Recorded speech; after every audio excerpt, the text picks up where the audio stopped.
Your quiet is not your weakness. It's the space where your greatest power is born. The world may reward noise, but it responds to depth. Solitude isn't isolation. It's the workshop where your future is built. There is a dimension within you that is far more expansive than the one you see with your physical eyes. For an introvert, this internal landscape is not just a place you occasionally visit. It is the very place where you live, breathe, and create. While the world often praises the loudest voice in the room, there is an untapped strength in being the one who listens, observes, and processes at a deeper level. Your inner world is not a retreat from reality. It is the control center from which reality itself is shaped. Every thought you think sends an electrical signal through the neural networks of your brain. Every emotion you feel broadcasts a chemical signature throughout your body. For the introvert, this constant flow of internal activity can become an incredible advantage when understood and directed. It means that long before an idea is spoken, it has already been rehearsed and refined in the theater of your mind. You carry a laboratory for innovation inside you, one that doesn't require the noise of the outside world to produce something extraordinary. Science tells us that the brain doesn't distinguish between a real experience and one vividly imagined. If that is true, then every time you close your eyes and engage with your imagination, you are literally programming your brain and body for the future you are creating. For the introvert, whose natural tendency is to dwell in the mind, this becomes a superpower. You can mentally rehearse conversations, decisions, creative projects, and problem-solving processes in such detail that when the moment comes to act, your nervous system already recognizes the experience. It feels familiar, as if you've already lived it. This is the advantage of your inner world. It lets you live 1,000 lifetimes before you even take the first step. But this power is not automatic. Left unattended, the same depth of thought that fuels creativity can also trap you in loops of overthinking, self-doubt, and imagined failures. This is why awareness is essential.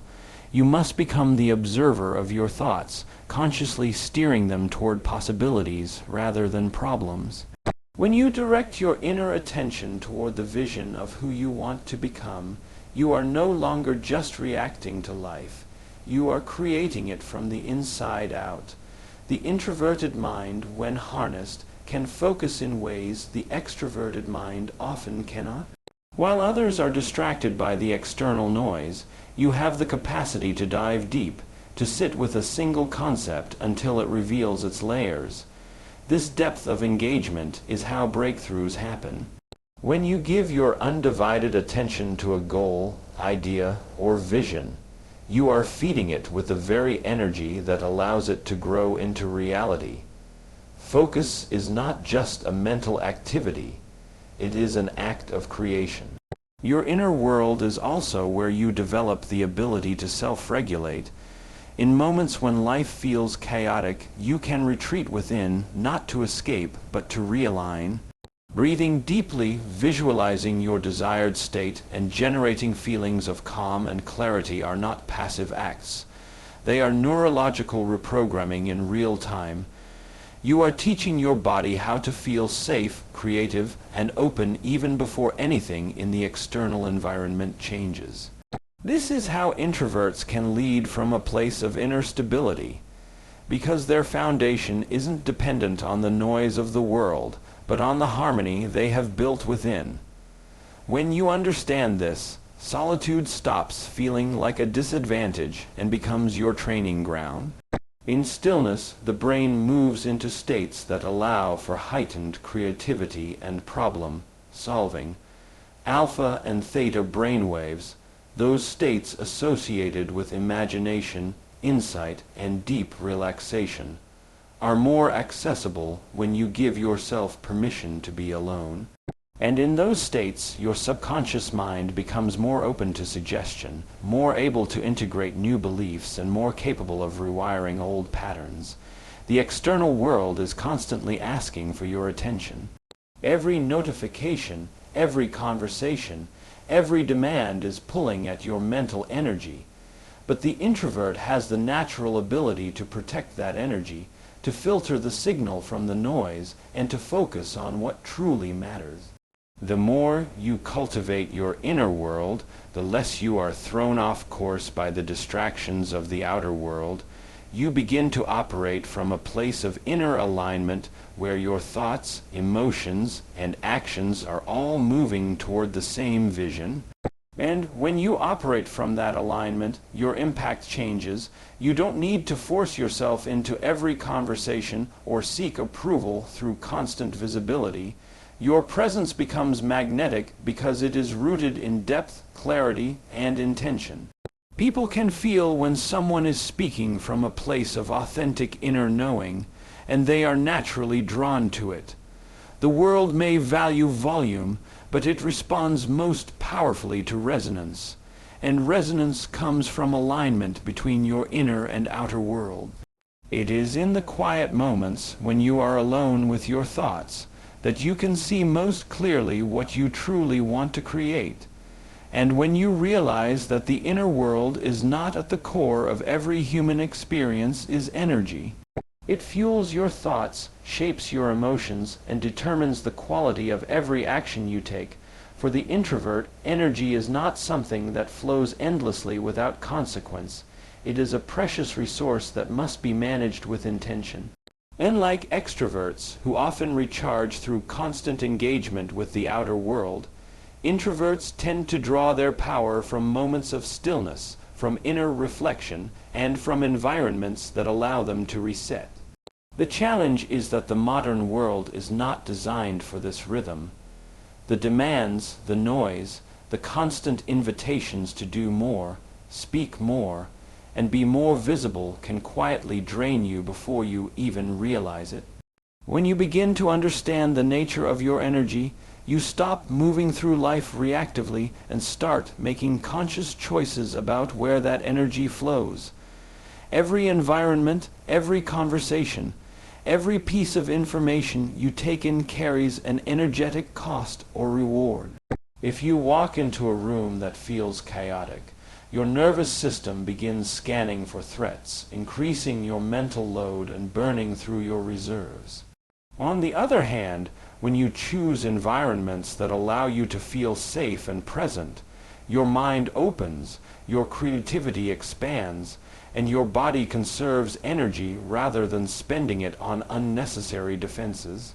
The human body is constantly managing its internal chemistry. When you're in alignment, your brain produces neurotransmitters that make you feel clear, focused, and resilient. But when you push yourself into situations that consistently drain you, your body moves into a stress state. Cortisol and adrenaline begin to dominate your system not as a short-term boost, but as a long-term state of survival. In this mode, energy is spent just keeping you alert and ready to react, leaving little left for growth, creativity, or meaningful connection. For the introvert, living in this constant drain is not just exhausting. It's a slow erosion of your ability to operate from your strengths. Energy management begins with self-awareness. You must start noticing the patterns, which interactions leave you feeling expanded and which leave you feeling depleted. It's not about avoiding people or situations entirely. It's about understanding the energetic cost and preparing accordingly. Just as an athlete trains and rests with deliberate cycles, you can begin to structure your days and weeks so that periods of output are balanced with intentional recovery. When you honor your own rhythm, you stop seeing recovery as laziness and start seeing it as fuel for your highest performance. One of the most powerful shifts you can make as an introvert is to redefine what it means to be productive. In a society that equates busyness with value, stillness can feel like a guilty indulgence. But productivity without energy is hollow. It produces output without depth, motion without impact. The quality of what you create is directly related to the quality of energy you bring to it. When you protect and cultivate that energy, you bring your best self to each moment instead of a scattered, depleted version of yourself. There is also a deeper layer to this. Energy is not just physical. It is emotional and mental. You can be sitting perfectly still and yet be completely drained because your thoughts are looping on worries, regrets, or imagined scenarios. The introvert's mind is a powerful generator, but without direction, it can spend its energy rehearsing fears instead of rehearsing possibilities. Learning to redirect your attention is an act of energy management. When you focus on thoughts that generate calm, excitement, or inspiration, you are literally changing your body's chemistry, shifting from a state of depletion to a state of restoration. It's also important to recognize that certain forms of output require more energy than others. A deep one conversation may leave you feeling nourished, while a large networking event might leave you drained. Working on a creative project in solitude might energize you, while sitting in back-to-back meetings could exhaust you. When you map your own personal energy profile, you gain the ability to plan your life around the activities that replenish you, while strategically preparing for the ones that cost more. This is not about avoiding challenge. It is about meeting challenge from a place of strength instead of depletion. Even your physical environment is part of energy management.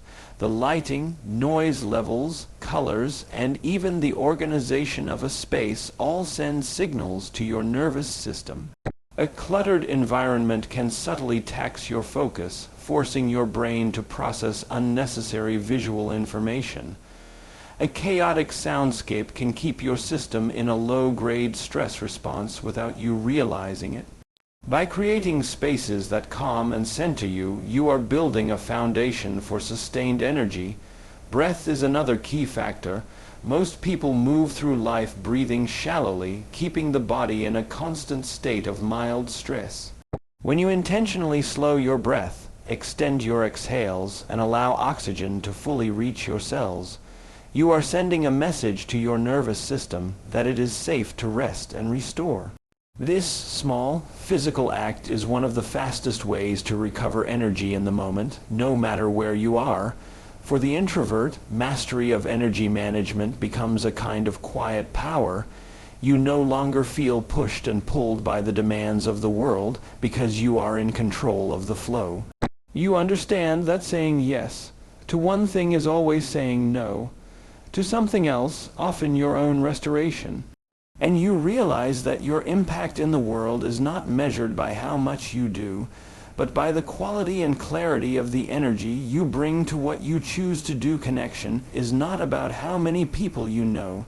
It's about the depth of resonance you create with those you choose to let into your world. For the introvert, this truth holds even more weight.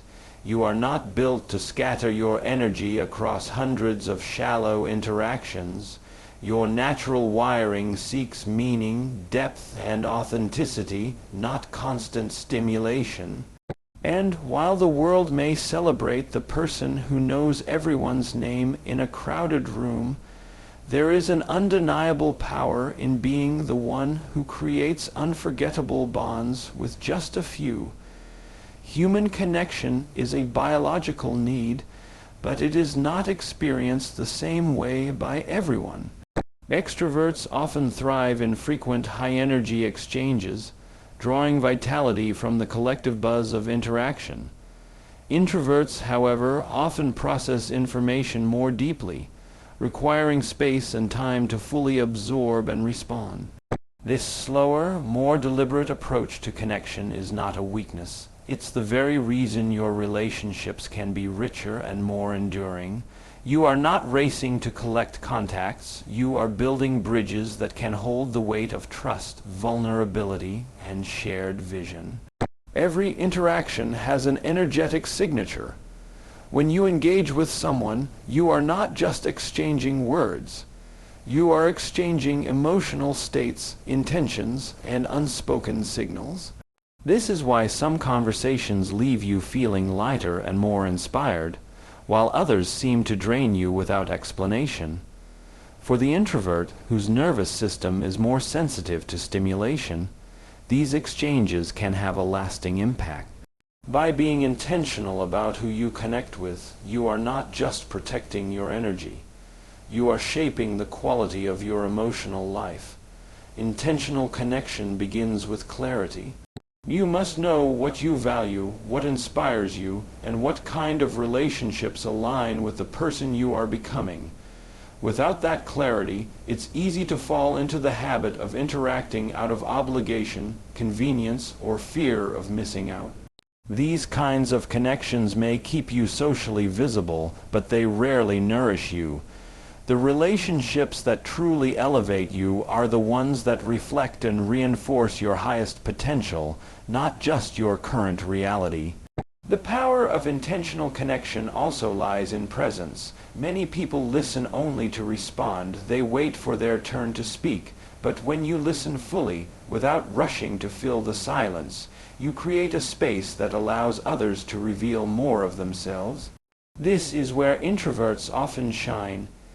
You have the capacity to hold a conversation in a way that makes the other person feel deeply heard, not just acknowledged. That presence builds trust faster than any performance of charm ever could. This kind of presence requires a willingness to slow down.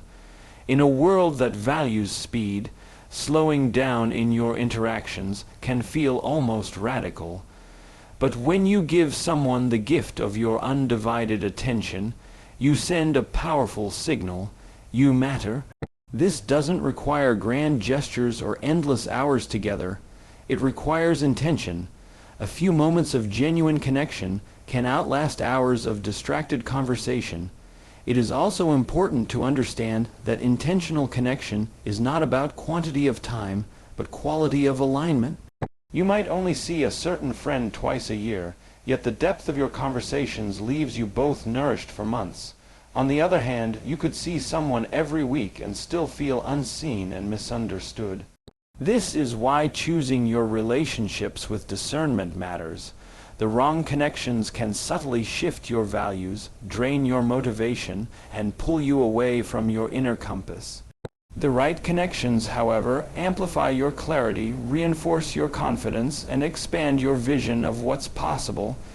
As an introvert, you may also find that intentional connection sometimes means setting boundaries before you even enter an interaction. If you know that certain environments or people tend to overwhelm you, you can prepare yourself energetically.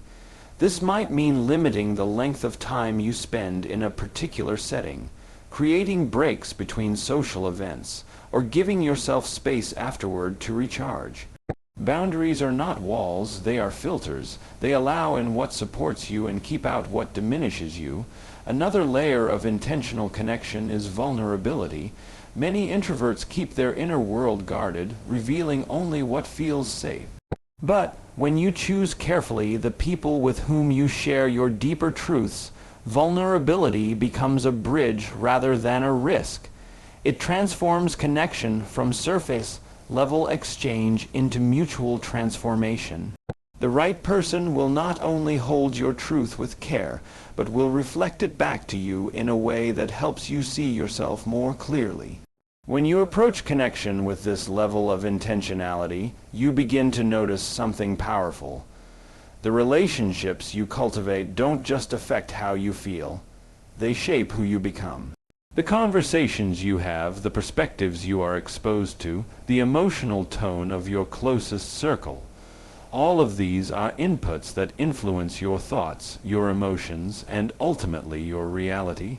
If your goal is to grow, create, and live in alignment with your truest self, then the quality of your connections is not optional.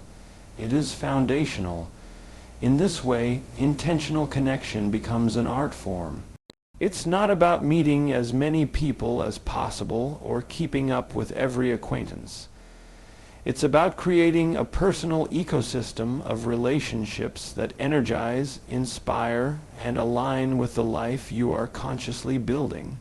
It is about showing up fully for those few who truly matter, and allowing the depth of those bonds to ripple out into every other area of your life. Solitude, for many, is seen as an empty space, something to fill with noise, distraction, or activity. But for the introvert, solitude is not emptiness at all. It is a rich and expansive environment, one that holds the raw materials for creativity, clarity, and transformation. It is in solitude that the mind has the space to roam freely, to explore ideas without interruption, to make connections that the constant noise of the world would otherwise drown out. And when approached consciously, solitude becomes more than a personal preference. It becomes a strategy for living and creating with purpose. The human brain thrives on patterns. In the chaos of daily life, your thoughts are often reactive, bouncing from one stimulus to the next. But when you step into solitude, you interrupt that reactive loop. You give yourself the chance to notice what you're thinking, to question whether those thoughts are truly your own or simply echoes of the environment around you. This is not just about quieting the mind, it's about reclaiming the steering wheel of your mental and emotional state. For the introvert, this reclamation is essential. You are naturally attuned to the subtleties of your inner world, and in solitude, those subtleties become easier to notice. The pause between one thought and the next becomes a doorway. In that space, you can ask the deeper questions. What am I creating? What am I avoiding?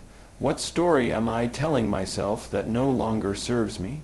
These are the kinds of questions that don't have room to emerge in constant company, but rise naturally in the stillness of being alone.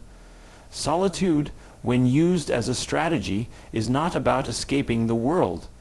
It is about preparing to engage with it from a place of clarity. Think of it as a workshop for your mind and spirit. In this workshop, you can rehearse future scenarios, visualize outcomes, and mentally walk yourself through challenges before they happen. This mental rehearsal is not idle daydreaming. It is a process that primes your brain and body to recognize opportunities and solutions when they appear in real life. Neurologically, solitude creates conditions that favor creativity and problem solving. When you are alone and relaxed, your brain can shift into alpha and theta states, frequencies associated with insight, imagination, and integration. In these states, your subconscious mind becomes more accessible. Ideas that seemed out of reach when you were stressed or distracted suddenly reveal themselves. You might find that a solution to a problem emerges in a quiet walk through nature, or that a new concept crystallizes while you sit in silence with a notebook in hand. These are not accidents. They are the natural byproducts of creating an environment where your mind can operate without interference. Solitude also allows for emotional recalibration. In the noise of constant interaction, it's easy to absorb the moods, opinions, and energies of others without realizing it. Over time, this can blur your sense of self, leaving you unsure of where your feelings end and someone else's begin. By stepping into solitude, you create a clear signal amidst the static. You give your nervous system time to reset, your emotions time to settle, and your body a chance to release the subtle tension it carries from external demands.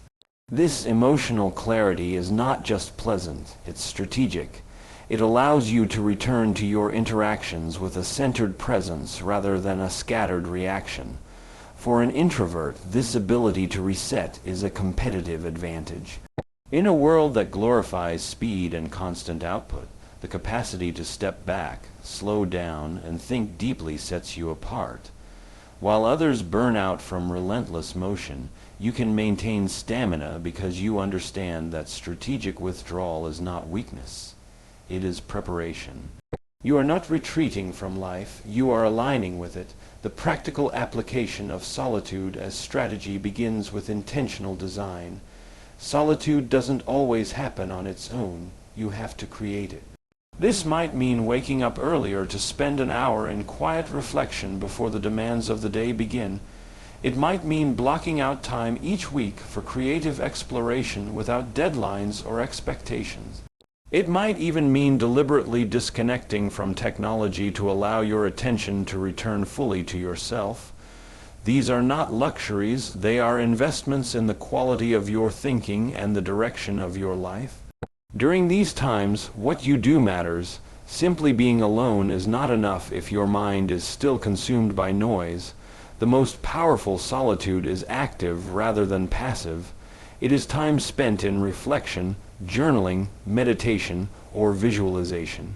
It is time spent clarifying goals, questioning assumptions, or exploring new perspectives.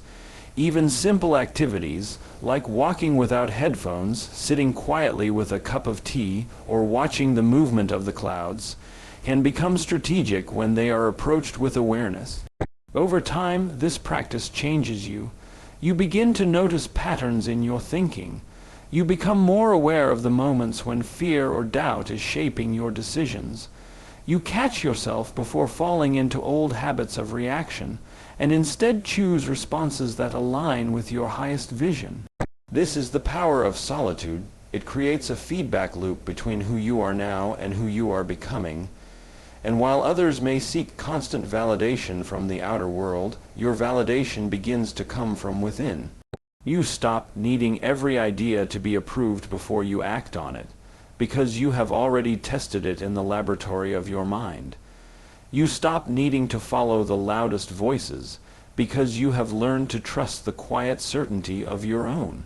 You move through the world with a grounded confidence, not because you always know what will happen, but because you know you can meet whatever happens with clarity and strength. Every identity you carry is a collection of stories.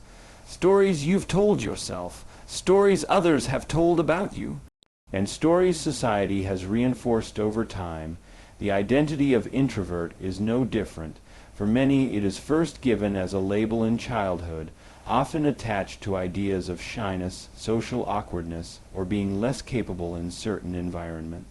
Over the years, this label can become more than a description of tendencies.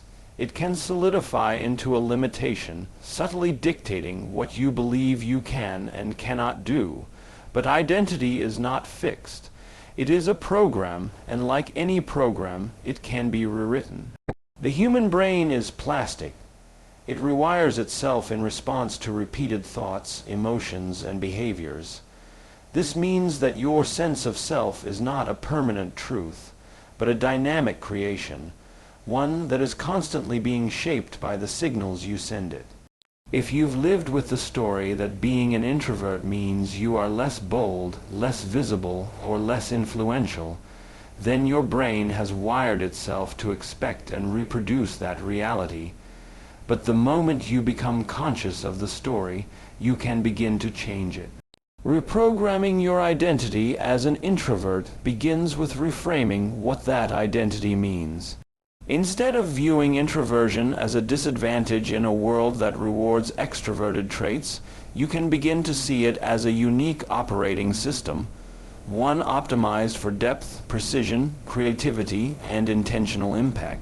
This shift is not about denying the traits that make you an introvert.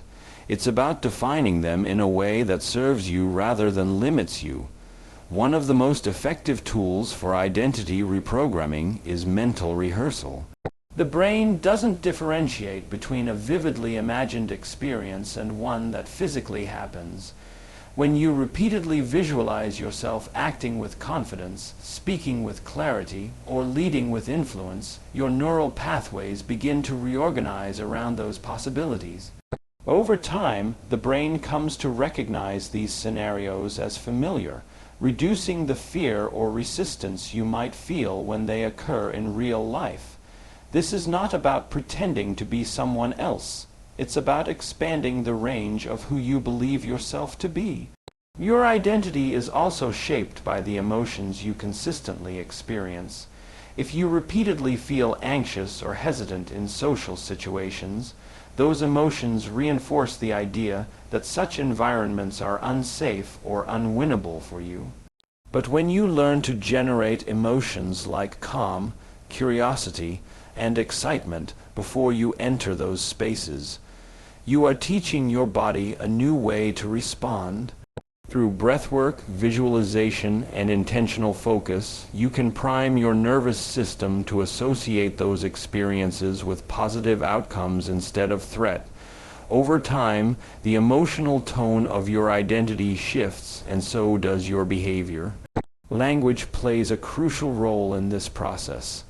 Every time you say "I am," you are reinforcing an identity. When you say "I am shy," "I am bad at networking," or "I am socially awkward," you are not just describing the present. You are instructing your brain to keep creating that reality. Reprogramming your identity requires conscious language. Saying "I am intentional in my connections," or "I am powerful in my quiet," creates a different set of instructions for your brain to follow. These statements are not empty affirmations. They are declarations that, when repeated and paired with action, begin to reshape your self-concept. Another critical element of identity reprogramming is environment. Your surroundings, both physical and social, constantly send you feedback about who you are.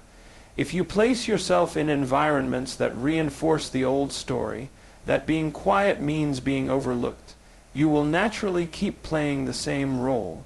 But when you step into spaces where your depth, thoughtfulness, and intentionality are valued, you begin to see evidence that challenges the old programming. That evidence becomes fuel for the new identity you are creating. This process is not about erasing the parts of you that thrive in solitude or prefer deep conversation over small talk. It is about removing the unnecessary limitations that have been attached to those traits. It is about allowing yourself to expand into new expressions of who you are without feeling like you're betraying your nature. You can be an introvert and still be influential. You can be an introvert and still take up space. You can be an introvert and still lead with presence that commands attention. Neuroscience shows that repeated behavior rewires the brain through a process called synaptic plasticity. Each time you choose an action aligned with your expanded identity, you strengthen the neural pathways that support it. This means the first time you do something outside your comfort zone, speaking up in a meeting, introducing yourself to someone new, it may feel unnatural. But with repetition, it becomes part of your default behavior. The discomfort is not a sign that you're being inauthentic. It's a sign that you're building a new neural pattern. Over time, as you continue to practice new thoughts, emotions, and actions, your old identity begins to lose its hold. You stop feeling defined by the limitations of the label introvert and start using it as a source of intentional power. You realize that your natural ability to observe deeply allows you to see opportunities others miss. Your preference for meaningful interaction allows you to build trust faster than those who spread themselves too thin. Your comfort with solitude gives you the space to think strategically while others are caught in reactive cycles. When you operate from this reprogrammed identity, you are no longer trying to fit into a world designed for someone else's strengths. You are reshaping your world to amplify your own. You stop apologizing for your quiet and start using it as a presence that draws people in.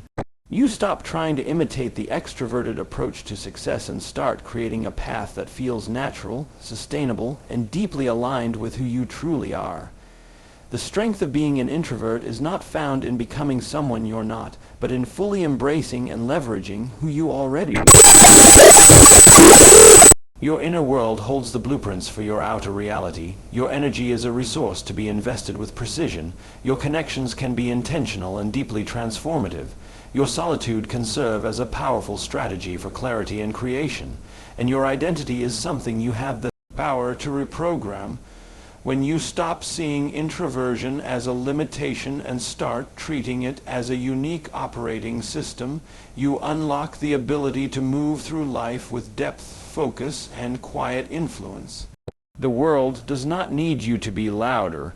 It needs you to be fully aligned with the strengths that make you different, because it is from that place of authenticity and conscious choice that you can create the most meaningful impact.